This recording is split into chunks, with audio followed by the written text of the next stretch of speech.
I'm Larry Steinhaus, and welcome to Money Chat Now. Money Chat Now is a politically charged stock market pre-show giving you the politics of the day and the biggest moves in the stock market.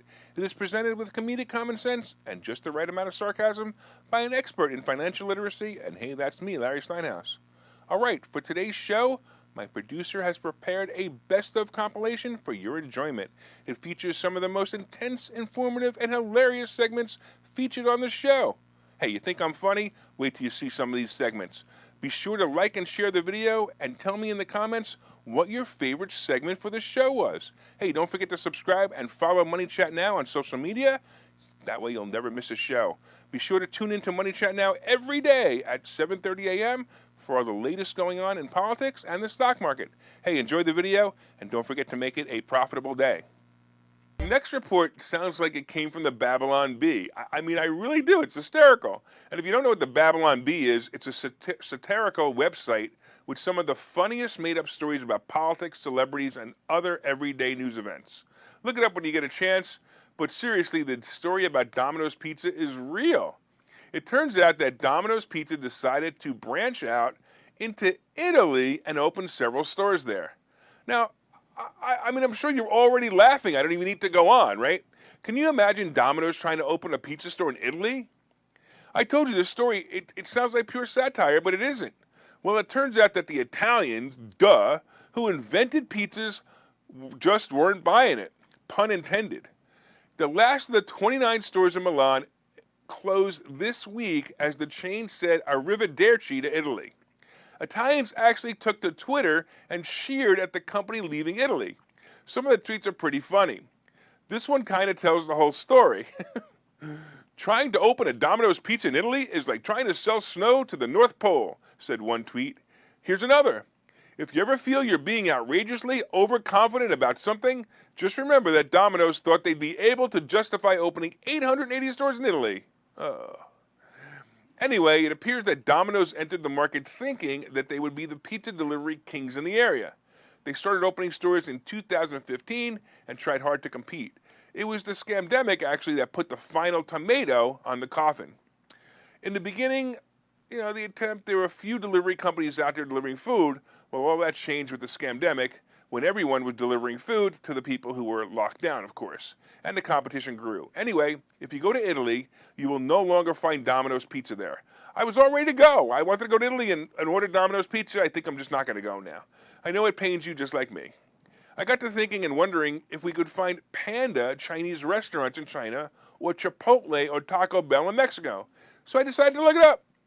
Not much of a surprise here. They do not have those stores there.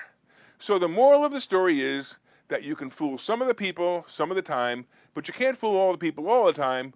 Or in other words, Domino's ain't real pizza. This is one of those head scratchers for sure. And this race, which shouldn't even be close, is one of the strangest, well, since I guess 2020, when the other basement dweller won the election. Well, maybe he won the election, but I'm not going to get into that right now. Let's move on. So John Fetterman, as you may or may not know, had a stroke days before he was voted as the candidate in the primary. The stroke definitely affected him, and you could tell that he stumbles through words and sentences, but the stroke that would make it difficult for any qualified leader to take on the responsibility of senator is not the only thing Pennsylvania has to worry about if this loser gets into office. Fetterman never had a real job, and according to Wikipedia, because I wanted to make sure I got some real information. I don't want to get any biased information. According to Wikipedia, his father subsidized him with about $55,000 a year to pay for all his needs. Fetterman did serve as mayor of the small mining town called Braddock with a population of 1,885 people. Not to belabor the poor job he did there, but his tattoos, he actually has tattoos with the dates of all the murders in Braddock while he was on mayor. But think about that. He actually put the dates of murders tattooed on his arms while he was mayor. Does that mean that he's proud of them? And by the way, would Mayor Kenney be able to have any room left on his body if he did that? I don't know. Probably not, but this is kind of weird, don't you think, that he put those tattoos on? His appearance is that of a criminal just being released from prison, and he believes that all criminals, including mass murderers, should be released from prison. Fetterman has also described his upbringing as privileged, saying he sleepwalked through his young adulthood, playing 4 years of football in college and intending to eventually take over the owner of his father's business. So he's definitely he's exactly the privilege of what he says, or the liberals say that they shouldn't have. Whatever. With this being said, he's up against Dr. Mehmet Oz, the complete opposite of all Fetterman is and stands for. As you know, I've met Dr. Oz personally, and he stands for almost everything I stand for. Things like, medical freedom, energy production here in the United States and in Pennsylvania, fair election integrity, and stopping the invasion of this country by both the illegal aliens and the nutcases within the country. Yeah, we probably have a bigger invasion problem inside the country. This heated race has Dr. Oz wanting to debate the man-child, and Fetterman keeps using his stroke as the reason that he can't debate Oz. Well, if his stroke makes him incapable of a debate, how's he going to argue any of his points in the Senate anyway? Look, if you've been following this, Dr. Oz has been trolling Fetterman. It's actually pretty funny. He's been trolling Fetterman about the debate, and in a statement, Dr. Oz said Fetterman is either healthy and dodging the debate because he does not want to answer for his radical left positions, or he's too sick to participate in a debate. As for me, I personally believe it's both. Well, Fetterman announced yesterday that he will agree to a one-date debate with Oz, but of course he won't reveal a date. In Fetterman's statement, he said, "It has simply only ever been about addressing some of the lingering issues of my stroke, the auditory processing, and we're going to be able to work that out." That's what he said? Work it out? Seriously? What are they going to do? Have a stunt double? I mean, who are they going to use? Thanos from the Avengers? Seriously? Well, this race is certainly heated, but not because Oz is the obvious best candidate, but because the country has lost their collective minds. If anyone would vote for Fetterman to represent them, they deserve the disastrous life they will get from it. Hey, if you recall yesterday, I reported a story about who had the lowest approval ratings of all the presidents for about the past 75 years, and it turned out to be Nixon. But Biden is very close and has already passed Carter in the lowest approval ratings. Well, the Democrats are struggling to find another candidate as the doddering old fool in the White House is showing signs of dementia and fragility. The Democrats are clearly looking for someone who can do even more damage to the United States, and rumors of the two worst possible candidates, I guess, or best possible candidates if your goal is to destroy this country, have been floating around. And the rumors are Kamala Harris and Gavin Newsom. Oh my God, just the thought of that. Oh no. Well, apparently Harris has been in touch with a small group of allies who helped her organize her successful California campaigns for district attorney, attorney general, and U.S. State Senate, and has held private meetings of at least 3 supporters in her residences, according to rumors. Harris has also said she's had interviews that she plans to run on Biden's ticket in 2024. Yeah, okay. Another rumor was a Wall Street executive who raised money for Biden's 2020 campaign said he has heard from both Harris and also Newsom in recent weeks about the issue of a possible run. So publicly, Newsom denies he's running, and I have learned that it's an important denial because as soon as you declare that you're running, all kinds of media rules apply. Just so you know, that's why I haven't officially declared my running for president yet, because can you imagine how Facebook would punish me for that one? So if I say I'm going to be running for president, or if I'm thinking about running for president, Facebook would certainly punish me. Anyway, I don't know whether to laugh or cry. If either of these idiots get into office, it's going to be ugly for this country. We saw the dictatorships like the approaches for California, and now there's a rumor that they're bringing back mandatory masks in some part of Los Angeles County. Follow the science. The political science, of course. So many of you want Biden to resign or maybe just die peacefully in his sleep. But remember, then we'd have the laughing hyena as president. If you think Biden's approval rating is low, holy cow, Nixon would be a hero compared to Harris. Biden has also said he will run again, which much to the chagrin of the Democrat Party. Honestly, they don't want him either. Well, if we finally have election integrity, we won't have to worry about these nuts getting into office. But damn, if they do, we're in big trouble. Here's a question for the online audience. So if you're online and if you're listening in your car, you can yell the answer really, really loud in the radio and give your answer. So here's the question first. So if you're online, please put your answer in. And if you're in your car, yell the answer really, really loud. I'm sure I can hear you. So here's the question. Should Trump run again? Let me know in the comments, should Trump run again? And, oh, wait a minute. I think I hear somebody already yelling. Oh, never mind. It was a liberal with that language for sure. Wow. Whew, boy. Oh, boy. I can't believe it. All right. All right. So let me know if everybody else, if he should run. All right.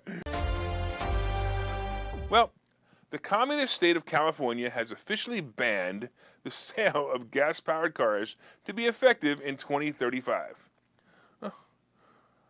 That means in 13 years from now, you won't be able to buy a car with an internal combustion engine. They will all have to be alternate fuel or electric-powered cars. I gotta tell you, I am so glad that Governor Newsom was so gracious to give Californians ample time to find a new country to live in. If the Californians like the weather, they will probably migrating to the country, the country on the East Coast called Florida. That's right, country, not state.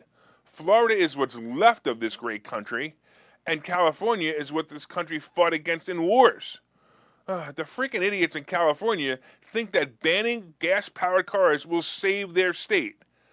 Country, that is, from the dreaded climate change that Californians blame for wildfires and droughts. Really? By the way, speaking of wildfires, has anyone seen what happened when a Tesla crashes and the battery compartment is compromised? Now that's a wildfire. When you put water on the battery fire, it's like putting gasoline on a regular fire, only the battery fire burns hotter. I bet the sun was formed by a bunch of lithium battery vehicles all crashing into each other. Hey, maybe the Big Bang was a traffic accident after all. Well, anyway, the idiot Newsom will be banning the gas-powered cars. So this is my advice to you. Buy all the gas-powered cars you can and store them in a warehouse. They're going to be very valuable when this happens. The people of California and their other dumbass people who actually believe that they're saving the planet by having electric cars aren't going to be able to drive those cars when the electric grid crashes because of how much it takes to charge those cars. Does anybody even think anymore? Well, the ban goes in effect in 2035, so if you're in California, you have plenty of time to move, and of course, if you stay, you'll still be able to buy gas-powered cars in neighboring states. Like oil that we can't drill for in the United States, but we can buy it from those drilling in other countries. Unbelievable. Oh, by the way, if you're going to buy a gas-powered vehicle and store it in the garage for when the rest of the country can't use their cars because the electrical grid is down, make sure you buy an older model that has no GPS and no computer guided systems because you don't want them turning off your car by remote control. Hey, can someone get my tinfoil hat?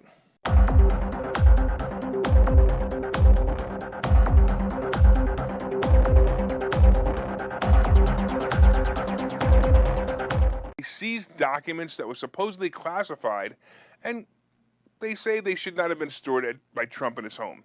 Everyone disagrees with something in this case. Most of you watching agree that the raid was totally unnecessary, and Trump would have given all the documents they wanted without the embarrassment of a raid. This action was pretty clearly a political move to harm Trump's possible return to the presidency and make sure he can't continue to drain the swamp. It's pretty clear that Trump will find some more truths that the liberals and the liberal press would not be happy to see once Trump returns to office. So they're probably just afraid of him at this point. They're probably petrified of him at this point. So the charade plays on.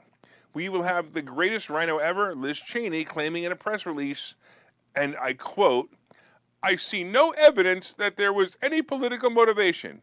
Hey, Cheney, your quote is politically motivated. What is wrong with them? It's like they think we don't even notice.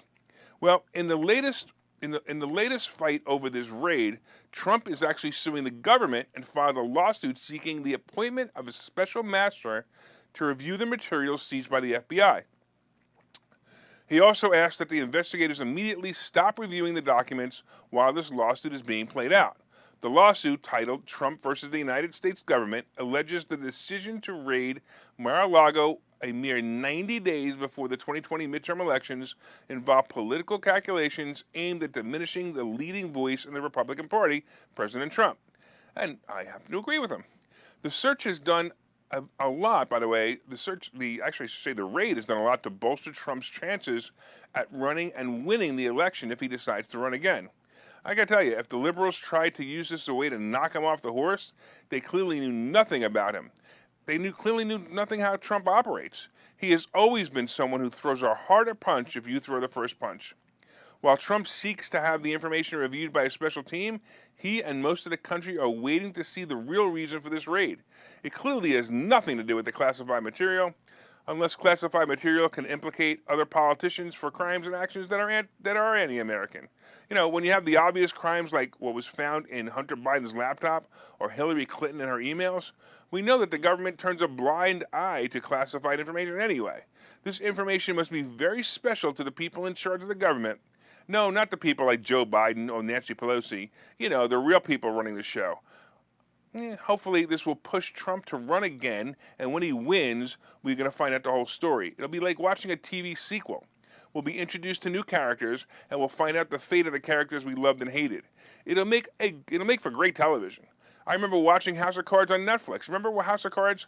I watched 3 seasons, and then it was Trump versus Hillary, and I realized that the show was just a mere tale of real life. The real life was more intriguing. So we'll see what the lawsuit does for Trump and his base. Oh, speaking of lawsuits, whatever happened to the lawsuit Trump filed against Hillary for the Russian hoax? You know, when she accused him of using Russia to get him elected, when it really turned out that she planted evidence to make that story work? I wonder if any of this has anything to do with the real reason that, quote, classified materials were taken from Trump's home. Oh, and I wonder if Trump copies any of this information. Would you have copied this information? I think I would have. I think we're going to see this information appear in several different sources in the future and in future sequels of the Trump story. All right, with the passing of the Fuck Over the Middle Class Act, better known as the Inflation Reduction Act, by the people in the Clown Show Act, the government is adding 87,000 more IRS agents to the already 77 IRS agents. So what does it mean to you? Are you worried about getting an audit? Well, first let's do the math and let's see what the people who are here to help you, you know, the government, say about this. First of all, you should know that the population of the United States is approximately 330 million people. Out of that, approximately 155 million file individual tax returns. So about half of the people in the United States file tax returns. You know, not really a mystery here. In fact, I kind of find it sad that most people don't make enough to file or don't have the ability to file. But let's go on. We'll talk about that another time. So now we have over 155,000 IRS agents, and if you estimate that an agent can handle as little as 5 audits a month, that means there will be approximately 9,300,000 audits per year. So if my math is correct, that makes the chances of you getting audited about 1 in 17. By the way, the chances of you dying from, you know, the thing. By the way, isn't it funny that I could say the word fuck now that we're not on the radio anymore, but I can't say the thing that begins with the letter C for fear of being thrown off YouTube or Facebook? Well, anyway, getting back to this, the chance of dying from, you know, the thing are approximately 1 out of 3,300. Did you know what a real pandemic feels like? Well, in the next 5 years, just ask 10 people that you know if they got audited. Actually, you probably won't even have to ask. They'll be the ones walking bow-legged from the IRS probes. Hey, maybe the IRS got those probes from, I don't know, the aliens. Anyway, let's take a look at the press release from, you know, the people who are here to help you, the U.S. government. Well, to start, IRS Commissioner Charles Rettig said that these resources are absolutely not about increasing audit scrutiny on small business or middle-income Americans. He said this in a recent letter to the Senate. By the way, insert your best evil laugh here. Now check this out. If they're hiring new agents, what do you think the new trainees will be working on? Well, they certainly aren't going to be working on the major companies like Walmart or General Motors. No, they will be given Mr. and Mrs. Mom and Pop, and these will be the easy audits, or should I say the easy prey. Oh, can you imagine the pool of workers of the IRS? The pool of the workers that the IRS will be hiring? With unemployment at 3.5%, who do you think they can hire? Hey you, Mr. Barista at Starbucks, how would you like a job where you can screw the people who you used to serve coffee to? Make that a double interest and double penalty, please.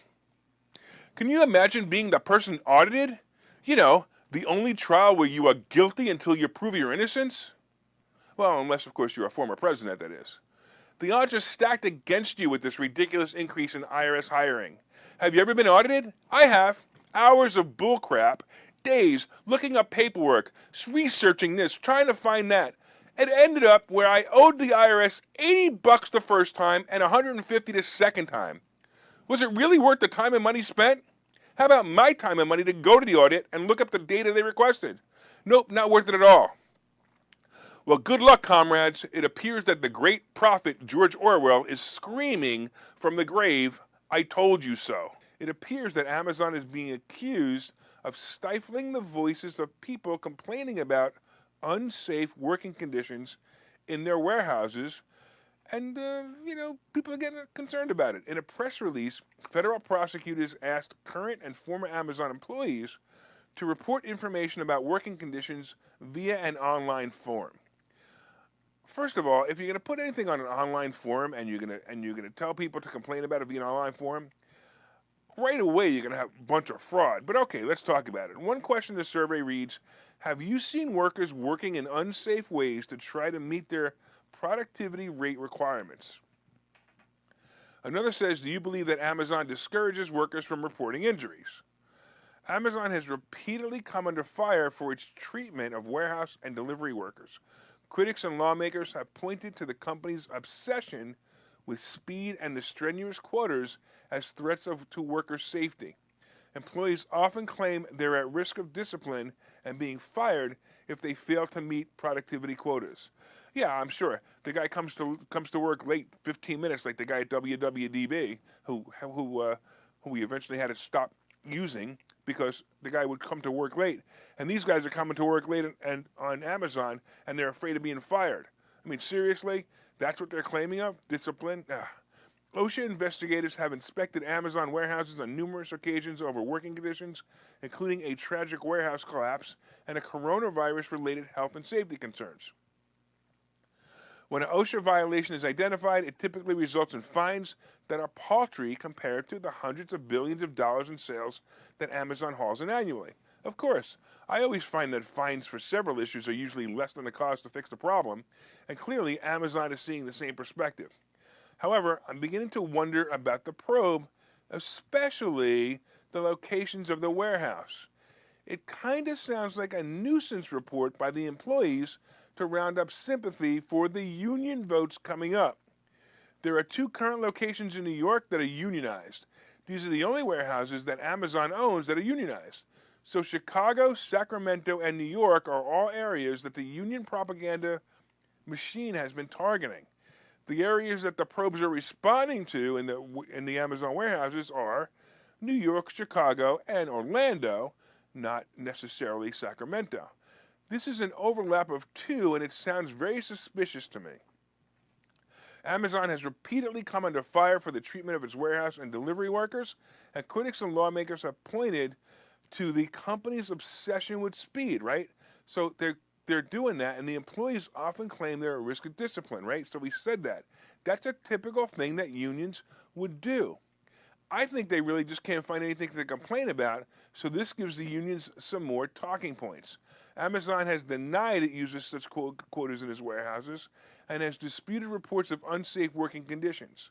Amazon has also denied that the quotas in its warehouse, and basically they're saying that they're not doing this. So spokesperson Kelly Nantel made a statement that the company intends to cooperate with OSHA throughout the investigation. We believe it will ultimately show that these concerns are unfounded, Nantel said. Of course they will. But the article stating that OSHA investigated Amazon will be on top of mind. So basically now what will happen is even if they don't find anything, they're going to be on top of mind. This is how they brainwash you into thinking the conditions are poor and that the company should unionize. By the way, I don't care either way. Union or no union is okay with me. Just deliver my package and we are good. But don't fool people into making them unions. Amazon is taking over the world, so do you really think they can allow a union or a bunch of inspectors to slow them down? I don't think so, so it really doesn't matter. Hey, we all know that when Biden was placed in the office, he was handed an energy self-dependent country. We no longer needed to import any oil from anywhere, if he would have just let it alone. It's like that meme that says, forget Build Back Better, how about you just put it back to the way it was instead? Well, since we're getting our oil from our enemies like Russia and Saudi Arabia, would it surprise you that our batteries are now coming from, guess what? China. Let's become dependent on another soon-to-be enemy. This way we can have our economy collapse from within. Who needs nuclear weapons? All we need to do is keep allowing presidents like Biden to be appointed, and other countries can mothball their weapons. We will be begging them to take us over. I guess that's the new Green Deal. They'll no longer have nuclear weapons because they don't need them anymore. We will need their food, we will need their oil, we will need their electronics, and of course their batteries to run our soon useless electric cars. Ford just announced that they would be raising the starting price for its electric F-150 pickup due to significant material cost increases. The increases range from $6,000 to $8,500 depending on the model. So if you wanted to buy a Ford F-150 electric truck, it is now more than $6,000 to $8,500 more than it was 3 months ago. Ford isn't alone. Tesla increased the U.S. prices in June. But wait, there's more to the story. Prices of all lithium, cobalt, and nickel have risen sharply over the past year as demand from battery makers has outpaced miners' efforts to increase supply. So we can't mine battery material fast enough for the demand of cars. Hello? Is anyone in the White House listening yet? Technology takes time to change. You can't just change it overnight. So here's the latest solution for Ford. Last month, Ford said that it will begin offering LFP batteries from Chinese battery maker CATL. And they don't use nickel or cobalt. This will be the lower cost option in the Mustang Mach-E next year. The company plans to expand the option to the F-150 Lightning in 2024. So there you have it, Chinese batteries. Does anyone learn from the past? I don't know, man. I'm telling you right now, hold on to your internal combustion engine for as long as you can. You'll be the only one on the road in a few years. And by the way, the articles I researched did not say if the Chinese battery gives as much mileage as the American-made batteries, but I bet you already know the answer. Hey, I want to thank you for watching Money Chat Now. Don't forget, we are live every morning at 7:30 on Facebook, Twitter, LinkedIn, and YouTube. And of course, you can also find repeats of the show on Rumble and Spotify. My name is Larry Steinhaus. I am the host of Money Chat Now, and I am the CEO of Investor Schooling. Don't forget, you can also contact me directly at contactlarry.com. That's contactlarry.com. And I can't wait to see you tomorrow. Make it a profitable day.